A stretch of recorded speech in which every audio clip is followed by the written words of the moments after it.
Olá pessoal, tudo bem com vocês? Muita saudade de estar aqui trazendo uma palavra para vocês. Hoje eu gostaria de falar sobre um assunto que me veio ao coração esses dias. Deus colocou algumas coisas no meu coração e eu gostaria de compartilhar com vocês. Eu gostaria de compartilhar algumas coisas, claro, muito poucas, a respeito de liderança. E é um assunto muito vasto e não dá pra gente falar tudo em pouco tempo. Mas então eu vou trazer alguns exemplos que Deus colocou no meu coração, trazidos da Bíblia, é claro. Minhas reflexões sempre vão ser baseadas na palavra de Deus, né? Então nós vamos falar um pouquinho a respeito de liderança, baseados nos exemplos bíblicos, tá bom? Então, primeira coisa que a palavra de Deus nos fala, né, lá no Novo Testamento, através do apóstolo Paulo, que toda liderança ela é constituída por Deus. E se Deus não as constituiu, né, então elas devem ser respeitadas. Nenhuma pessoa está em algum lugar se não for pela permissão ou porque Deus o colocou ali mesmo. E aí nós não vou entrar no mérito se são pessoas boas ou não, ruins ou não.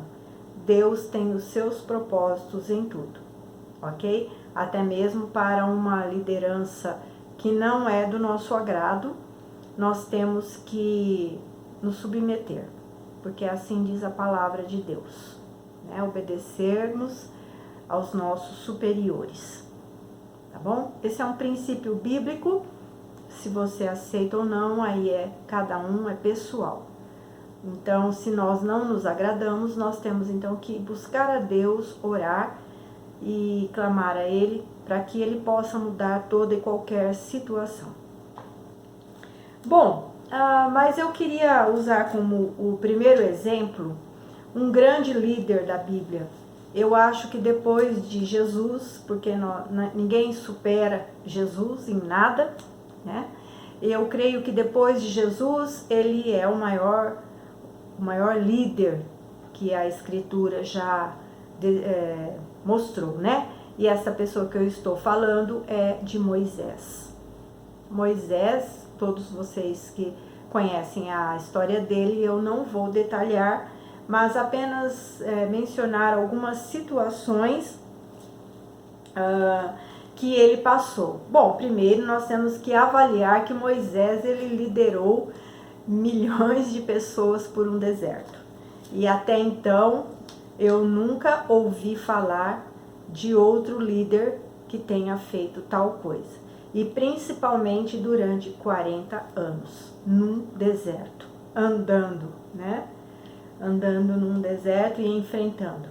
Então nós podemos observar que esta liderança, ela tinha um respaldo, ela tinha uma autoridade, ela tinha a ajuda incontestável do soberano Deus.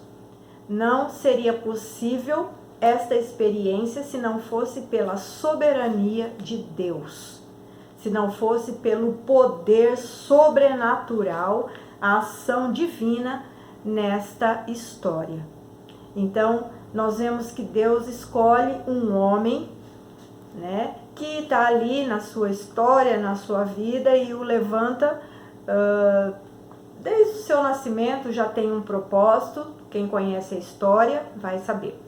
E ele então é chamado por Deus para tirar a nação que é do Senhor, que estava ali no Egito, né, por muitos anos, mais de 400 anos, e nesse período se tornou escravo ali. Então chegou o tempo que Deus falou: chega, agora eu vou libertar o meu povo. E então chama esta pessoa, Moisés, que foi criado como um príncipe na casa do próprio faraó, rei do Egito. E ele, a princípio, no começo, sem entender muitas coisas, ele questiona, ele fala: não, eu não sou capaz, eu não posso. Ele reclama com Deus, ele põe todos os obstáculos da sua própria pessoa, até há um momento em que Deus se ira, né, com ele, e Deus fala assim: então eu vou te ajudar, Mas saiba, né, que se alguém perguntar, se o faraó perguntar, questionar quem é que está mandando você dizer tais coisas, diga que o eu sou, né? Deus então se revela ali, o grande e poderoso Deus, aquele que constitui todas as coisas, aquele que constitui autoridades, aquele que levanta reinos, aquele que dá poder. Então Deus fala para ele: vai, eu serei contigo onde você for e vou te ajudar, né? Usando as minhas palavras, Deus então coloca ali para ajudá-lo o seu próprio irmão, que é Arão, também que Deus escolheu para estar nessa missão com ele, para tirar este povo do Egito. Aí vocês conhecem toda a história. Quem não lê a Bíblia, assiste filme, né? Vai contar toda a história dele. E então, Moisés está ali num deserto, carregando em tendas, andando num deserto com milhões de pessoas. E aí tem as contagens, né? 2 milhões, 3 milhões, 4 milhões, porque na verdade a Bíblia, quando relata, fala apenas de homens e não conta mulheres e crianças. Então, quando dá um certo número, nós triplicamos por esta questão, né? Que naquela época os homens tinham famílias, filhos, muitos filhos. Então, deduz-se que ele carregou aí pelo deserto uma multidão de pelo menos uns 2 a 3 milhões de pessoas, né? Então eu fico imaginando que se não fosse o poder sobrenatural de Deus, nós não poderíamos andar no deserto por 40 anos nem com 1.000 pessoas, né? Vamos falar a verdade. Então nós podemos, a partir daí, reconhecer uma soberania, algo que é sobrenatural mesmo. Bom, e Moisés então está ali no deserto, e ali tudo é novo, porque até ele mesmo vai aprender a conhecer o Deus que o chamou e o tirou do Egito juntamente com esse povo. E Moisés aí chega um determinado momento, ele está julgando as coisas, porque você imagina, ele é como se fosse um prefeito, né? Que as pessoas trazem todos os problemas, né? No caso do acampamento, para ele resolver. Imagina milhões de pessoas, ele não tinha secretários, ele não tinha uma equipe formada, então ele tinha que passar desde a hora do levantar do dia, ele tinha que julgar as coisas, as brigas, as demandas, os problemas, as coisas que as pessoas tinham entre eles lá, entre o povo, problemas familiares, problemas com a tenda, os vizinhos, né? Problemas entre eles. E aí nós vamos ver lá em Êxodo, no capítulo 18, que aí chega o sogro dele, né? O sogro dele que veio lá de Midian, foi encontrar com ele no deserto, levando sua esposa, que não saiu com eles lá do Egito. E aí o sogro chega e fala assim para ele, né? Lá no 18, 14, diz assim: que é isso que você faz ao povo? Por que te assentas só e todo o povo está em pé diante de ti, desde amanhã até o pôr do sol? Né? E ele respondeu: é porque o povo me vem a mim para consultar a Deus. E quando tem alguma questão, vem a mim para que eu julgue entre um e o outro e lhe declare os estatutos de Deus e as suas leis. E o sogro então disse assim: não é bom o que você faz. Sem dúvida você vai desfalecer. Se você continuar nessa vida, você não vai longe, né? Tanto tu como este povo que está contigo, pois isso é pesado demais para ti. Tu só não podes fazer. E aí ele fala assim: então ouve as minhas palavras. E ali então nós vemos esse grande líder se sujeitando, se submetendo à orientação de alguém mais velho, mais experiente, que era o seu próprio sogro, né? E ele fala,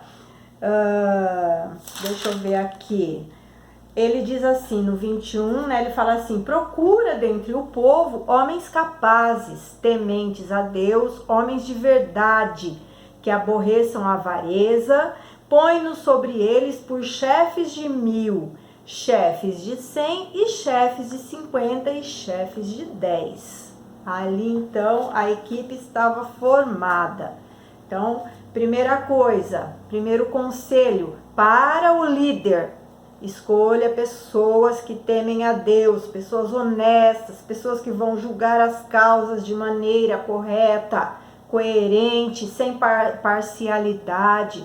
Pessoas que conheçam os estatutos, as leis, que não vai falar qualquer coisa. E coloque por cabeças de grupos maiores, depois outros de grupos menores, né? De 1000, de 100, de 50 e de 10. Então, Moisés ali, ao conselho do seu sogro, formou uma equipe de líderes que o ajudou nesta missão que era conduzir este povo. Então, nós vamos entender que ninguém pode querer liderar sozinho, mandar sozinho, tomar decisões sozinho, que todas as pessoas, por melhores que sejam, por mais capazes que sejam, por mais experientes, sábios, sempre ele vai precisar ter pessoas para que o ajudem, para que dê conselhos, para que esteja junto com ele também na missão de liderar, né? Então vamos ver mais alguma coisa, alguns exemplos aqui. Outra coisa que aqui tá perto aqui também,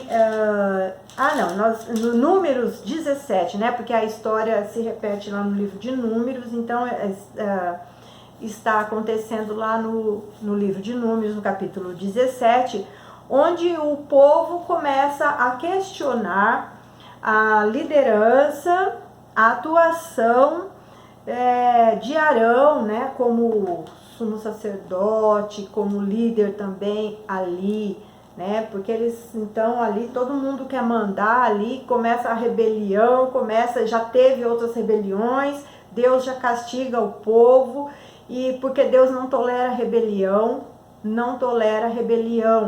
toda autoridade é para ser obedecida. Se eu estou falando então uma palavra espiritual, se ela não está boa, então vá diante de Deus, que é o líder supremo das nossas vidas. Ele pode nos dar a resposta. Muitas vezes nosso coração não aceita ou não concorda, mas nós não temos que fazer isso, nos rebelar, né? Mas nós temos que buscar soluções em Deus. E aí então, esse povo aí, né, foi ali diante de Moisés para questionar a liderança de Arão. E Moisés então pega e fala assim, então tá, pega cada príncipe de cada família, que eles eram distribuídos em 12 tribos. Então, para cada tribo, escolhe um aí dos seus representantes, seus príncipes, e cada um traz uma vara, né? E Arão vai responder pela família dos levitas, que era uma tribo, que era a tribo que Deus escolheu, a tribo de Levi, para ser a tribo sacerdotal, aquela que ia liderar nas coisas do Senhor, trabalhar nas coisas do Senhor. E Moisés então falou, cada um coloca a sua vara aqui, né? E amanhã nós vamos ver, aquela que florescer é a vara que Deus então escolheu para ser o líder, ok? E aí então Deus mais uma vez é colocado como soberano ali. Deus vai dar a resposta. Então o líder, Deus falou, fala para que eles façam isso. Deus orientou um líder, também ele sempre vai tomar atitudes, um líder espiritual, tá? Vai tomar atitudes também baseado nas orientações e direção de Deus. Um líder que vai tomar as coisas baseado em coisa de homem, do seu próprio coração, pode ser que ele acerte, pode ser que ele não acerte. Pode ser que dê certo e pode ser que não dê certo, né? Se nós estamos falando de coisas espirituais, nós temos que sempre buscar as coisas espirituais e a direção de Deus e da sua palavra. Então ali o texto, né, fala que no dia seguinte foram olhar as varas, e a vara de Arão, ela durante a noite, ela floresceu e ela frutificou com amêndoas. Ali então, comprovando que ele era a pessoa escolhida por Deus. Então, não tem mais o que contestar, não tem mais o que discutir, não tem mais o que bater pé e nem nada. Nós vemos também nesta família, né, que interessante, que esta família também passou por um momento em que o próprio Arão, aí agora já é uma situação que o próprio Arão, irmão de Moisés, e a Miriam, irmã também de Moisés, que também era uma profetisa, também era uma líder no acampamento ali, né? Mas ela também, eles começaram ali a Bíblia trata como uma sedição, também questionar. Você vê que mesmo na família sacerdotal ali, na família de liderança, também existiram os problemas entre eles, né? E ali também começou a questionar a liderança de Moisés, de maneira que Deus, então, castiga esta rebelião, este questionamento, porque quando Deus ele estabelece alguma coisa, quem somos nós para questionar? Né? Porque ali não era o caso de questionar a liderança mais de Moisés, era o caso de questionar Deus. E nós não temos autorização no sentido de nos rebelarmos contra aquilo que Deus estabeleceu como sendo sua vontade. Porque a história vai mostrar desde o começo que Deus levantou a vida de Moisés para aquela missão. E aí então Deus dá um castigo para Miriam e ela se torna leprosa. E ali ela tem que ser afastada do acampamento e tem que ficar isolada. E ali naquele isolamento então ela vai se arrepender e vai depois, né, a história volta e tudo fica bem. Mas nós então estamos percebendo que houve também entre eles ali na família uma rebelião que também não deu certo, né? Vamos falar agora do líder maior, que é Jesus. Esse é inquestionável. O líder, o exemplo de toda a liderança, de todos aqueles que, né, nós devemos buscar nele. Primeiro que a Bíblia fala de Jesus, ele fala, aprendei de mim. Ele mesmo fala, aprendei de mim, que sou manso e humilde de coração. E a Bíblia fala que ele mesmo sendo Deus, ele não tomou posse desta condição de ser Deus, muito pelo contrário, ele abriu mão dela. E ele se tornou como nós, um homem, sujeito às mesmas intempéries da vida. Mas ele não pecou, não errou, mas ele esteve sujeito às mesmas coisas que nós. E mesmo estando sujeito a tantas coisas, ele viveu ali sabiamente, ensinando, passando os seus preceitos. E uma das coisas mais bonitas da liderança de Jesus é que ele teve sim os seus escolhidos. Nós vemos na Bíblia que a princípio ele escolheu 12, que são os seus apóstolos. Porque voltamos para o princípio, lá que nós já começamos a falar, né? Que Moisés, ninguém, mesmo o próprio Jesus, que era Senhor de todas as coisas, ele não fez nada sozinho. Ele não quis fazer nada sozinho. Ele quis dividir sua glória, seus conhecimentos. Ele ensinou tudo para os seus discípulos. Ele ensinou tudo para os seus discípulos. Tudo. Ele mostrou o reino de Deus. Ele ensinou quando eles não entendiam. Ele explicava. Ele os ensinou a ter fé. Ele os ensinou a confiar em Deus. Ele os provou. Ele andou com eles. Uma coisa linda da liderança de Jesus é que ele andou com os seus liderados dia e noite. Ele comia com eles. Ele se reunia com eles. Ele dormia na casa deles. Jesus morou com Pedro, na casa de Pedro, na Galileia. Porque a Bíblia fala que Jesus não tinha onde reclinar sua cabeça, mas ele tinha que ter lugar. Lógico, ele tinha sua mãe, seus irmãos, mas ele não ficava ali parado num só lugar. Ele andava na Galileia, Cafarnaum, né? em toda a região. Então, ele andava.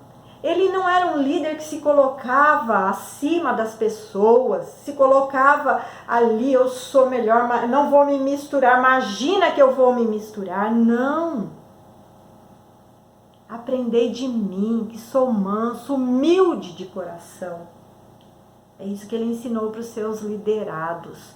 E outra coisa, os seus liderados, seus líderes ali, todos tinham problemas.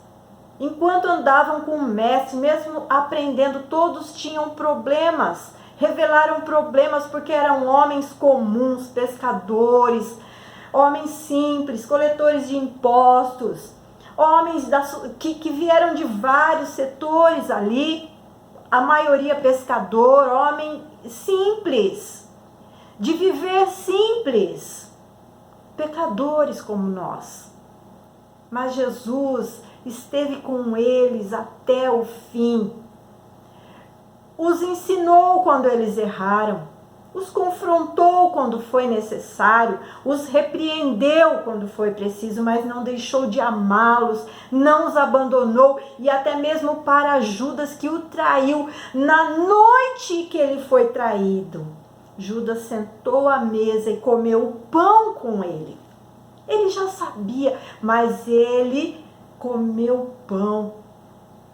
Porque o traidor, no momento certo, as suas obras vão mostrar quem é o traidor e quem ele é. Jesus não precisou ficar apontando, olha, aquele ali fez isso, aquele ali. Não, agora ele vai ser colocado de lado. É lógico que nós temos que ter princípios, né? Quem está numa liderança, claro, cuidado e zelo. Mas uma coisa é não abandonar pessoas. Porque Pedro, né, que foi um problemático também, depois ele se tornou um grande ganhador de almas, um grande homem. Então, Jesus foi um líder maravilhoso, simples, que andou com eles, que amava, né, estar com eles. Então, ele foi um exemplo. Tinha muita coisa para falar, mas o tempo já está acabando, né? E eu gostaria também de terminar essa palavra com a experiência de Paulo, que foi também um grande líder da igreja, né? Um grande líder. Mas tinham outros também, né? Tinham outros líderes, né? Na igreja que estava se formando depois que Jesus foi levado ao céu, né? E ali as pessoas, como até os dias de hoje, têm o hábito, né, de escolher ter os seus preferidos, né? Ter os seus escolhidos. E eu estou ali buscando aqui 1 Coríntios, capítulo 1, né? Que diz, vamos lá aqui, né? Que ele fala assim, porque aí ele ficou sabendo que estava tendo divisão na igreja de Corinto, né? Que as pessoas estavam assim, um querendo ser mais importante do que o outro.